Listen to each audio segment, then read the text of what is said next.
Day 6 in Lofoten. I'm freezing my balls off. Middle of summer. And now we are making some pizza. Because there are no pizzeria in this fucking town.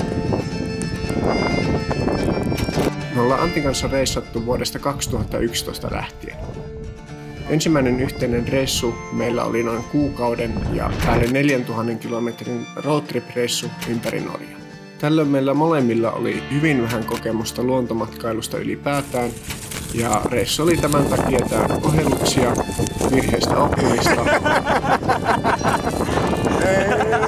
ja erityisesti uskomattoman hienoja maisemia, joita oli vaikea uskoa todeksi. Me oltiin molemmat heti koukussa. Sen jälkeen olemme reissanneet vuosittain, ja Norjan lisäksi tutuksi ovat tulleet Islanti ja Kroatia.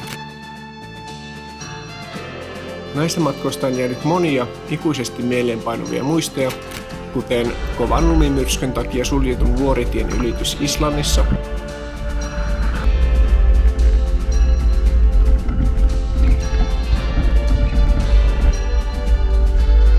suplautailu Norjan vuodojen kirkkaan turkoisessa vedessä medusojen keskellä, tai Kroatiassa Piikkisen Via Dolorosan tuskien taipaleen selätys, jossa veri ja hiki sekoittuivat laskevan auringon alla. Onks ne just niitä piikkisysteemeitä?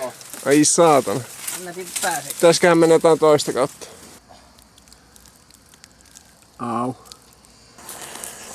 Mitä mieltä on Areitista? Ei ikinä.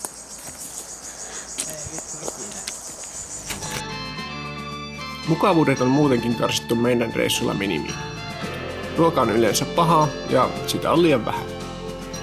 Nukkuminen tapahtuu pääsääntöisesti autossa. Sitä moni ihmettelee, mutta kyllä autossa nukkuminen on vaivattomampaa ja mukavampaa kuin teltan pystytys väsyneenä aamuyöllä niin hajonneena ympärillesi pyöriviin miljoonaan mäkärään, että pystytät telttaa tyynynpäässäsi vain huomataksesi myöhemmin, että piltemasta kaveriltasi ostettu makuupat vuotaa kuin seula. Terveisiin muuten Markukselle. Mutta tietyllä tapaa, mitä mukavuuksissa menettää, sen kokemuksissa voittaa. Ja sen takia me ei matkustettaisi millään muulla tavalla. Tänä vuonna päätimme suunnata Italian Dolomiteille. Dolomiteilta kiinnosti erityisesti vuoret ja patikoinnin ja kiipeilyyn yhdistyvät Via Ferrata-reitit.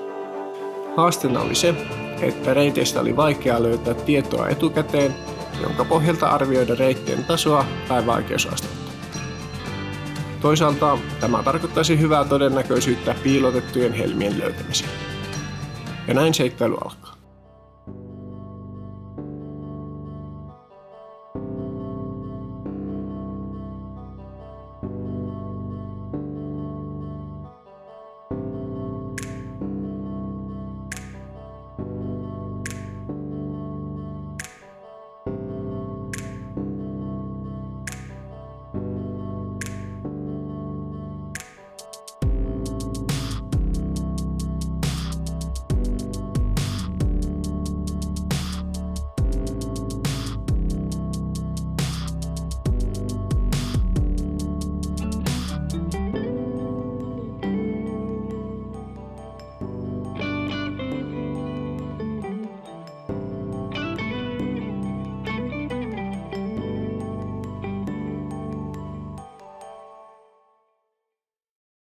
No niin, varmaan tässä puolivälissä retkeä ollaan tullut tähän asti tää patikkaa ja aika helppoa ollut tähän asti, että ei ole ollut oikein mitään semmoista nousua tai laskua ja sitten tuommoista ihan tasasta toi maasto tossa ja silleen hyvä reitti, että ei ole ollut kyllä ristisielu tullut vastaan täällä, että saat ihan rauhassa painaa ja maisemat on kohdillaan. Tosi nättiä kylkää täällä, mutta tietysti vähän jotenkin kaipaa sitä ehkä enemmän semmoista itse haastetta vielä tähän, mutta hyvä ensipurasu näihin Italian reitistöihin ja lähdetään jatkaa matkaa.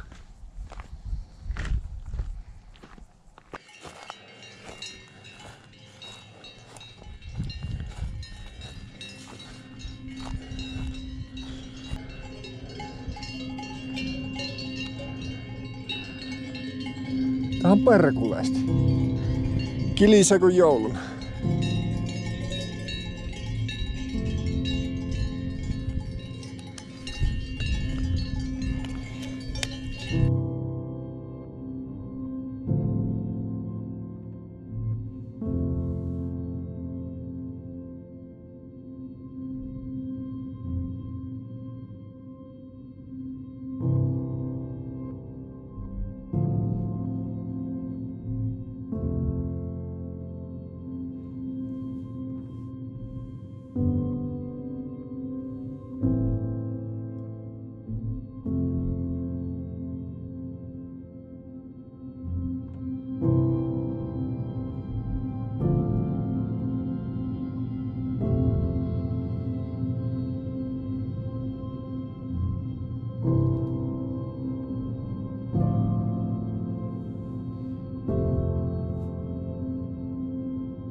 Tässähän kävin perinteiset ja käytiin kuva auringonlasku, niin nyt ollaankin aika kiire takaisin.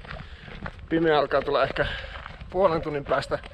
Alkaa olla sellaista, ettei oikein hirveästi enää näe, niin tässä ehkä ei oikein osaa arvioida paljon. Nyt ollaan suunnilleen sit lähtökohdasta ja siitä on ehkä 300 metriä korkeusero alaspäin, eli ainakin nyt kilsa tässä.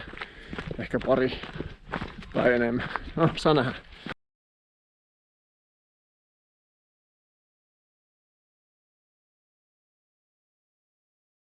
Siellä näkyy Seiseroilma viimeiset auringonsäteet tältä päivältä ja reitti oli kyllä tosi hyvä, vahva suositus sille loppujen lopuksi ja sille oli tosi hyvä, että otettiin toi käytännössä viimeinen hissi, koska sitten pääsi niinku auringonlaskuaikaa menemään tota reittiä, koska just auringonlaskuaikaa se muuttuu niin paljon se maisemat ja muut, niin sille oli hyvä.